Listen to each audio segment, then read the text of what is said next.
बोले सुनो, मनुष्य तन देवताओं को भी दुर्लभ है। देवता भी यदि याचना करते हैं तो यही कहते हैं हमको मनुष्य बनाना भगवान। तो किसी ने कहा वाह, ही कहते हैं हमको मनुष्य बनाना भगवान। तो किसी ने कहा वाह, ये तो बड़ी विचित्र बात हो गई। सुबह का समय था। बागेश्वर धाम में आरती की ध्वनि गूंज रही थी।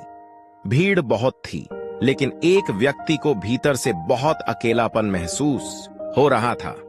वह बालाजी के सामने खड़ा होकर बोला, हे प्रभु, सब कुछ होते हुए भी मन खाली क्यों है? आरती की लौ जैसे ठहर गई। उसके हृदय में उत्तर उतरा, क्योंकि तुमने जीवन को पाना सीख लिया, जीना नहीं। वह चुप हो गया। बालाजी की वाणी आगे चली, तुमने दौलत मांगी, मैंने मेहनत दी।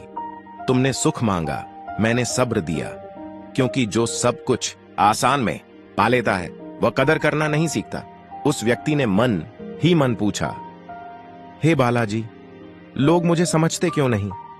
उत्तर आया, जो भीड़ से अलग चलता है उसे पहले अकेला ही समझा जाता है। उसकी आंखों में नमी थी। बालाजी बोले, जब तुमने किसी को धोखा नहीं दिया, किसी का हक नहीं छीना, और फिर भी तुम्हें ठेस मिली, तो समझ लेना तुम मेरे रास्ते पर हो। अंत में बालाजी ने बहुत गहरी बात कही, समय लगेगा लेकिन न्याय जरूर मिलेगा। मैं शोर नहीं करता, मैं धीरे धीरे सब ठीक करता हूं। वह व्यक्ति जब लौटा, उसका खालीपन उम्मीद में बदल चुका था। अब उसे भरोसा था कि बागेश्वर बालाजी उसकी तकलीफ नहीं, उसकी काबिलियत गढ़ रहे थे।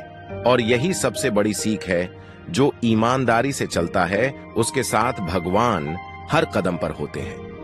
एक दिन एक साधारण सा आदमी बागेश्वर बालाजी के सामने खड़ा था, हाथ जोड़े हुए, लेकिन दिल में शिकायतों का बोझ था।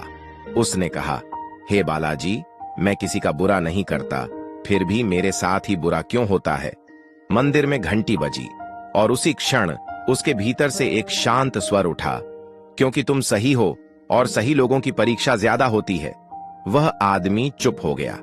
बालाजी की वाणी आगे बढ़ी, जो गलत रास्ते पर चलता है उसे रास्ता आसान लगता है, और जो सही रास्ते पर चलता है उसे हर कदम पर खुद को साबित करना पड़ता है।